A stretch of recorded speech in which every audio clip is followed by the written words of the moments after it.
नमस्ते everyone, welcome back to my new video होइन। आजको रात चाहिँ हाम्रो मुक्तिनाथतिर हुन्छ होला है। अहिले चाहिँ हामी बेनीको बजारमा छौँ। यो चाहिँ बेनीको बजार हो। नेपालको झन्डा बोकेर टक्क पारामा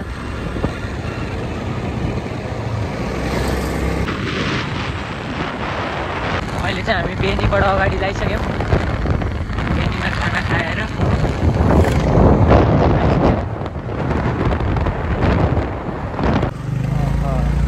बाटो त खत्तमै छ है।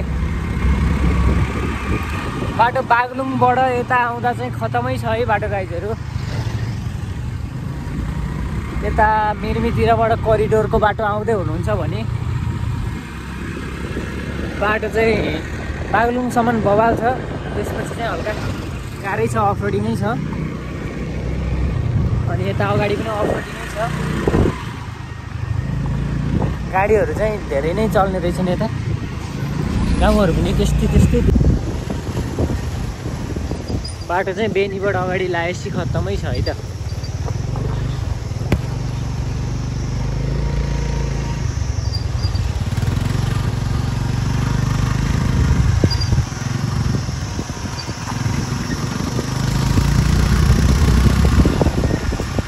हामी चाहिँ अहिले यो झरना अब यहाँबाट मुक्तिनाथ लगभग 40 किलोमिटर जति छ है। अनि यही हामीलाई अक्सिजनको कमी महसुस भइरहेको छ। हामी चाहिँ यो झरनामा आइसकेका छौँ है। त्यसले चाहिँ धेरै नै समस्या। बाइकले तानेकै छैन, के भन्नुहुन्छ? मलाई ताजुब लाग्छ। आश्चर्य यो दियो स्कुटी 30बाट माथि लागेकै छैन। हामी मुक्तिनाथ के भन्न चाहनुहुन्छ? अक्सिजन नपर बर्बाद हुन थाल्यो कि यहाँ त। के भन्न चाहनुहुन्छ? बवाल छ हैन, रमाइलो छ, यही हो। त्यसपछि हामी मुक्तिनाथ पुग्छौँ है। एकदम धेरै गाडीहरू आइरहेका छन् है। त हामी अझै आएकै छैन। यो रूपसे झरना भन्ने हो यो। हामी चाहिँ अहिले मुक्तिनाथ मन्दिरको साइडमा छौँ है। अनि हामी यहाँ होटेलमा अझै बस्ने। अनि भोलि यहाँबाट मुक्तिनाथ मन्दिर दर्शन गरेर हामी चाहिँ मुस्ताङको यात्रा है त। चट्टपारामा हामीले यहाँ 2टा रुम लिएको छौँ। एउटा रुम यो हो, अर्को रुम उता छ। जाडो छ नि यहाँ बाहिर। यता चाहिँ काठको घरहरू हुँदो रहेछ। अलि भित्रपट्टि सुत्दा चाहिँ न्यानै छ, तर आश चिसो छ। हाम्रो मुक्तिनाथमा चाहिँ अब तातोको लागि यस्तो प्रयोग हुने रहेछ है। यो चाहिँ मैले फर्स्ट टाइम देखेको। हामीले तातो पानी खाँदैछौँ। अनि यहाँ तपाईँहरू हेर्न सक्नुहुन्छ, हाम्रो घरतिर हामीले फाल्ने जरा, आगो बाल्ने जरा यहाँ सजाएर चट्ट सजिएर बसेको छ। हामीले आगो ताप्दै तातो पानी खाँदै सबजना, मनोज दाई, किसिम दाई, लाइभ हो कि दाई, हरि अङ्कल, आशिष दाई, बुकार दाई, पवन सर्कला। बहुत चिसो हो। हामी चाहिँ आगो ताप्दै। हेलो एन्ड नमस्ते एभ्रिवान। हामी चाहिँ भर्खर उठ्यो है। अहिले बिहानको 6 बजेको छ। अनि हामी चाहिँ अहिले मुक्तिनाथ मन्दिरको एकदम नजिक छौँ। त्यो माथिको चाहिँ मुक्तिनाथ मन्दिर हो। आछु लास्ट चिसो छ तर है। पछाडिको भ्यू हेर्नु, त्यो चाहिँ मुक्तिनाथ मन्दिर है त। त्यहाँ चाहिँ हल्का हिउँ परिरहेको छ। यो डाँडामा चाहिँ हिउँ परेको रहेछ। अनि हिमाल चाहिँ यता अर्को साइडतिर छ है। यहाँबाट पनि भ्यू एकदम राम्रो रहेछ। तर होटेलहरू पनि नाइस रहेछ। तर यहाँ माथि आउनलाई चाहिँ समस्या के छ भने स्कुटर बाइकले चाहिँ तान्दैन। अहिले चाहिँ बिहानको 6:30 भएको छ है। हामी चाहिँ मुक्तिनाथ मन्दिरको उता माथि जानुपर्ने हुन्छ मुक्तिनाथको लागि। हामी बसेको होटेल चाहिँ यही हो। हामीले सरजमहरू किनेर टक्क हामी मुक्तिनाथ दर्शन गर्न गइन्छ आज। सरजमहरू यहाँ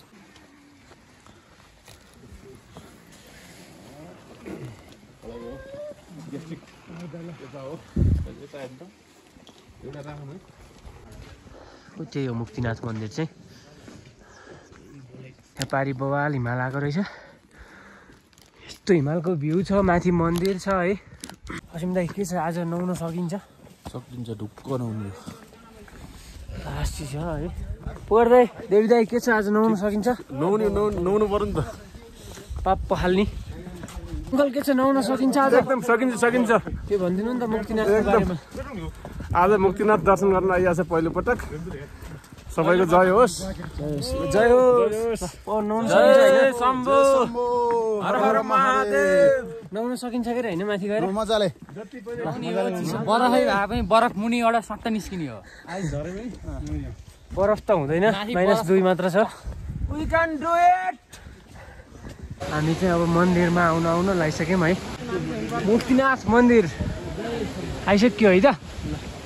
ओम त्र्यम्बकं यजामहे सुगन्धिं पुष्टिं वर्धनम्। पाप पखाल्ने ठाउँ कता छ? जय शम्भो। यही पानीमा डुब्ने हो? यही पानीमा हो? ओहो कसरी हो यार? हैत्तेरी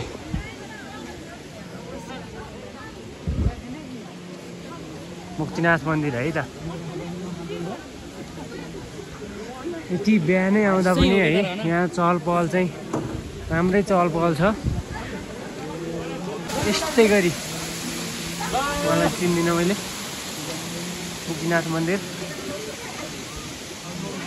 हिमाल हेर्दै नुहाउन पाउँदाखेरि कस्तो होला? यहाँ 108वटा धारा छ होला सायद। 108 धारा हो यहाँ। 108वटा धारा छ। यो चाहिँ विशेष गरी कालीगण्डकीको उद्गम स्थल। हाम्रो घाट चाहिँ दैलादुङ घाट उद्गम स्थल चाहिँ यहाँ हामी चाहिँ अब यहाँ नुहाएर चाहिँ पवित्र हुन्छौँ। ठाउँ भन्ने हाम्रो एउटा एकदम धार्मिक आस्था छ। विशेष गरी बौद्ध तथा हिन्दू धर्मावलीको एकदम धार्मिक संक्षिप्त पुगेको नेपाल माथि यो मुस्ताङ जिल्लामा रहेको पवित्र तीर्थस्थल मुक्तिनाथ धाममा हामी आइसकेका छौँ। कठोर हिजो बिहान करिब 6 बजेदेखिको तपस्यामा बाइक राइड खतरा। बाटो पनि राम्रै रहेछ। आइयो बल्ल आइयो। बाइकले अलिक तानेन पनि तर ठिकै छ, रमाइलो भयो। साथीहरू हामी 8 जना आइयो, रमाइलो छ।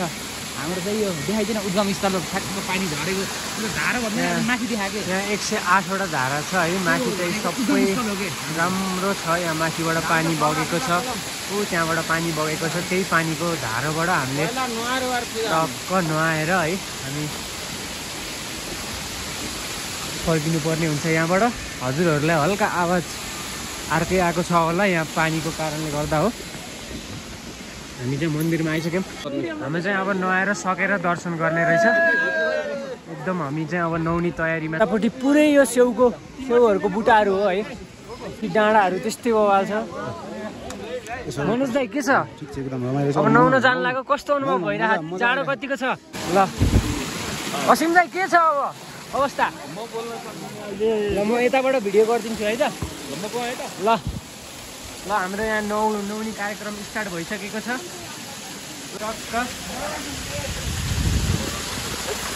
टाउको ठोकेला है माथि। अलि ख्याल गरौँ। जाडोमा यतिकै बसाल्न अनुरोध गर्छु। एकछिन यतिकै भनौँ केही। ल अब हाम्रो अर्को कार्यक्रम भनेको यहाँबाट पाप पखाल्नुपर्छ च्याप्प पारामा। ओहो कस्तरी हो चुब्लुङ्गै। सबैजना एकै ठाउँ डुब्नु पर्ने। त्यहाँको पानी चेन्ज हुन्छ कि हुँदैन होला भन्ने जिज्ञासा छ मेरो। म अहिले त्यसको खोजी गर्नेछु। सबले भइसके। अब चाहिँ हाम्रो पालो। लास्ट चिसो छ।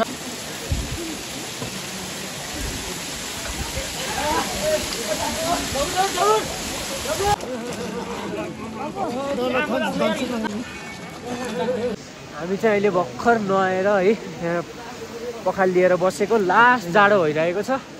हामी चाहिँ अहिले पूजा गर्ने लाइनमा छौँ है। खुट्टाले कामै गरेको छैन कि चिसो भएर। हातले पनि कामै गरेको छैन। यस्तो ग्लोभ्स लगाउँदा पनि के छ के भन्न छ? कस्तो अनुभव भइरहेको छ?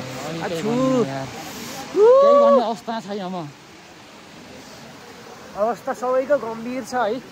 लास्ट चिसो छ। कौन सर के छ हालखबर? फोन आफै हल्लिरहेको कामेर एकदम मजा आइरहेको मजा। ल ल ल सबैजना यहाँ यति बिहानको 7 बजेको छ होइन, सबजना यतिको भिड छ। लास्ट जाडो हामी चाहिँ अहिले पुग्यो है। अब हामी निस्किन लाग्यो अनि त्यही हो, अहिले चाहिँ बवाल भिड भइरहेको छ यहाँ। यस्तो चिसो ठाउँमा पनि कस्तो धेरै भिड भएको है। डान्सिङ कार्यक्रम भइरहेको छ। हामीले चाहिँ धन्न चाँडै नै सिद्धियो। यस्तो गरे पर मनको कामनाहरू पुरा हुन्छ अरे। थुप्रै छ यस्तोहरू। अनि माथि भ्यू हेर्न सक्नुहुन्छ, गौतम बुद्धको पनि रहेछ यहाँ। यता हिमाल चाहिँ बवालै देखेको छ है, नाइस छ। हामी चाहिँ दर्शन गरेर निस्किसक्यौँ है। यताको भ्यू बवाल छ, यहाँ माथि बवाल हिमाल देखिरहेको छ। यस्तो भिड छ नि अहिले, घाम पनि दामी घाम लागिरहेको अहिले त। यहाँबाट चाहिँ घोडाबाट आउने व्यवस्था पनि रहेछ। यस्तो दामी दामी घोडाहरू छ। हामी बसेको चाहिँ यही होटेल हो। हाम्रो बाइक स्कुटर यही छ। हामी चाहिँ दुईवटा बाइक दुईवटा स्कुटरमा आएको हो। बल्ल घाम लागिरह। यताबाट पूर्व चाहिँ यता पर्दो रहेछ।